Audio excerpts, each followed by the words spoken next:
Hello, good day. I am Ma'am Zet and welcome to our fast drills for general science. I call this Science 10 Bits because we will have 10 questions and I will be providing a brief explanation for each item. Okay, so let's start with question number 1. What happens to an animal cell when placed in a hypotonic solution? Ayun yung hypotonic solution. In case in the exam, you encounter unfamiliar words, one tip is that you have to break down that word. What I mean is that you have to check what is the prefix, the root, and the suffix used para magkaroon kayo ng idea. So, remember what a solution is. A solution has two components, right? Solute and solvent. For a salt solution, you have the salt as the solute, it is the one being dissolved, and you have the water as the solvent, it is the dissolving agent. Ngayon, hypotonic, ano naman ito? Hypo means low, and the tonic refers to the solute concentration, meaning yung animal cell ay nailagay sa isang solution kung saan mababa ang solute concentration. Okay, meaning mataas yung water concentration sa solution na ito. What will happen? Letter A, water exits cells, cell shrinks. Letter B, no net water movement. Letter C, water enters cell, cell swells or bursts. And letter D, solutes move into the cell. So by applying the principle of osmosis, which is the diffusion of water from area of higher water concentration to an area of lower water concentration, so ano ang magiging sagot natin? That would be letter C, water enters the cell, cell swells or bursts. Okay. Dahil nga nasa hypotonic solution siya, mababa ang solute concentration pero mataas ang water concentration. So from that area of higher water concentration, it will move into the cell. Okay, I hope that is clear. Another thing to point out, this is the response of an animal cell. Iba yung magiging result if a plant cell will be placed in a hypotonic solution. The plant cell will not burst in a hypotonic solution. Though the water will still enter into the cell, it will not burst. Instead, it will become turgid. Hindi puputok yun. It will become turgid. The term is turgid. Okay, bakit? Because plant cells have cell walls. This structure prevents the plant cell to burst in a hypotonic solution. It will just become turgid. I hope that point is clear. Okay, let's proceed to question number 2. Which of the following is not a greenhouse gas? So what is a greenhouse gas? These are gases that are capable of emitting and absorbing infrared radiation, or in other words, they are gases that are capable of trapping heat. Okay. Wala po akong idea dyan, ma'am, na naman. Wala akong idea dyan sa greenhouse gas.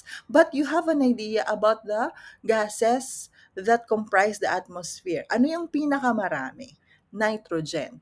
'Di ba? So, based on that idea na nitrogen ang pinakamarami sa ating atmosphere, therefore, i-eliminate nyo na siya as a greenhouse gas. Hindi siya greenhouse gas, no? Otherwise, kung 78%, almost 79% ang nitrogen sa ating atmosphere, tapos greenhouse gas siya, imagine what will happen. Diba? So, answer for question number 2 is nitrogen. The rest, carbon dioxide, nitrous oxide, water vapor, these are all heat-trapping gases or greenhouse gases. Alright, so we proceed to question number 3. All of the following are biotic factors in an ecosystem except A. Temperature, B. Earthworm, C. Fungi, or D. Herbivore. Okay, biotic factors daw except. So, there is the concept of biotic versus abiotic factor. So, ang hinahanap natin dito is the non-living component or the abiotic factor. So, there's only one non-living component here, which is the temperature. Okay. I-clarify lang natin yung letter D for the others. An herbivore feeds on plants only, right? They are the direct consumers of our producers, which are the plants. Okay, next is question number 4. Which of the following functions to regulate substances that move into and out of the cell?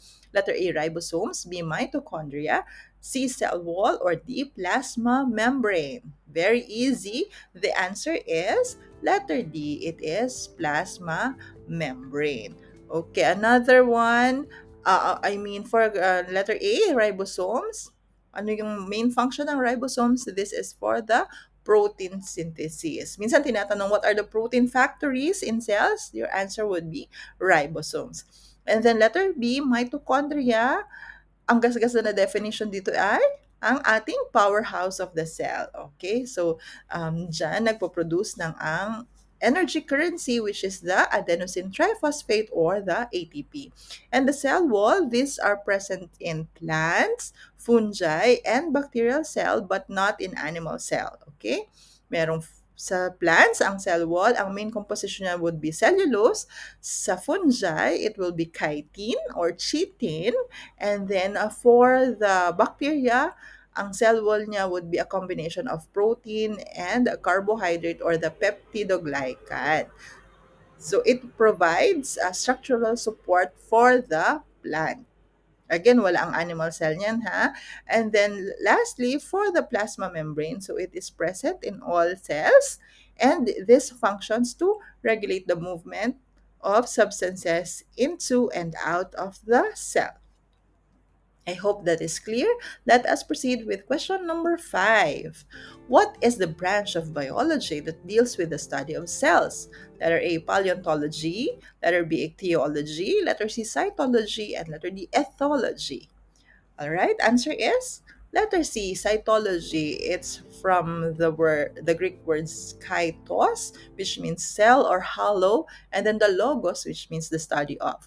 So it's the study of cells. So what is paleontology? This is the study of fossils. And ichthyology, this is about the study of fish. And ethology, this is about animal behavior.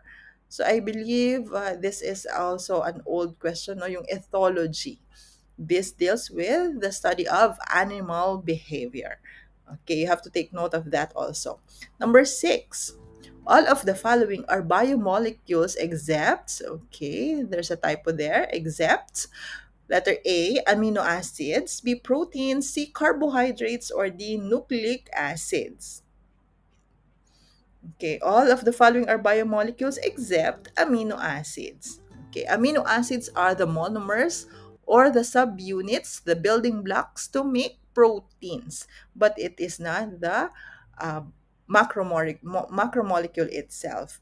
The combination or the bonds between the amino acid units will make the polymer, which is called the protein. So ano yung apat na biomolecules? You have the proteins, the carbohydrates, the nucleic acids, and the lipids. So again, proteins ang building blocks niya kasi tinatanong din yan minsan. The building blocks of proteins would be the amino acids.